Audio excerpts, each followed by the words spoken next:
Duncan would not stop grumbling.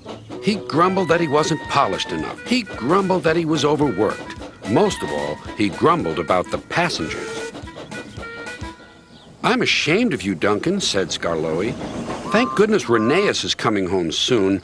Perhaps he'll teach you some sense before it's too late." "What has Rheneas to do with me?" "Rheneas saved our railway," replied Skarloey. "Please tell us about it," said Peter Sam. "Well," began Skarloey, "it was before you came here. Things were bad.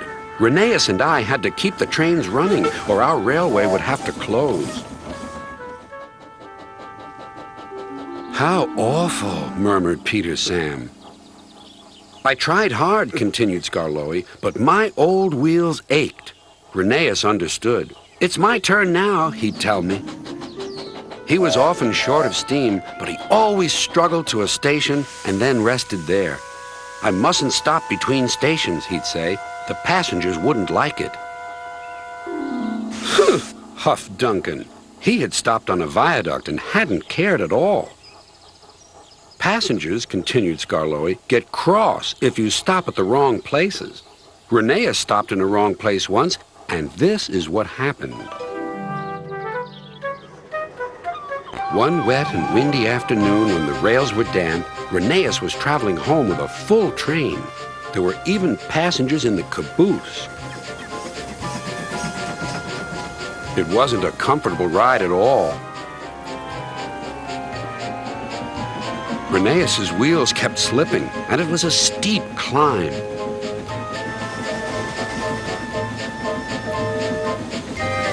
At last, his wheels gripped the rails again. "The worst is over," he thought. "Now we're away."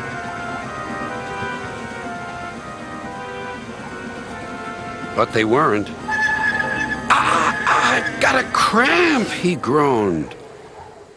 And Rheneas stopped on the loneliest part of the line. His driver examined him carefully. "Your valve gear has jammed. We need to reach the next station. Do you think you can still get us there?" "I'll try," replied Rheneas.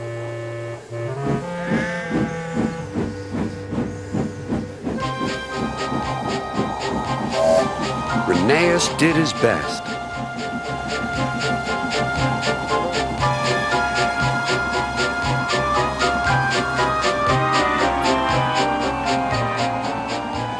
"If I fail," he thought to himself, "the passengers will be cross and the railway will close."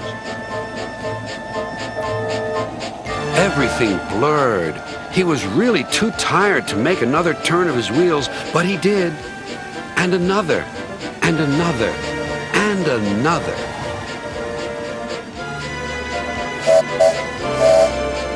Finally, tired but triumphant, Rheneas reached the station. "I'm here at last," he wheezed. "Thank you for getting us home," said the passengers. "We'll tell all our friends what a fine railway this is." His driver was delighted. "You're a gallant little engine," he said to Rheneas. "When you're rested, we'll mend you, so you'll be ready for tomorrow." And, smiled Skarloey, Rheneas always was ready for tomorrow. "Thanks for telling us about him," whispered Duncan. "I was wrong. Passengers are important after all." The next day, Rheneas came home. All the engines were there to greet him. Edward pushed his truck to the siding, where he was lifted onto his rails. This was the signal for a chorus of whistles from engines large and small. Everyone was happy, and Rheneas was the happiest of all. "You know," he whispered to Skarloey, "this helps a little engine to feel that at last he has really come home."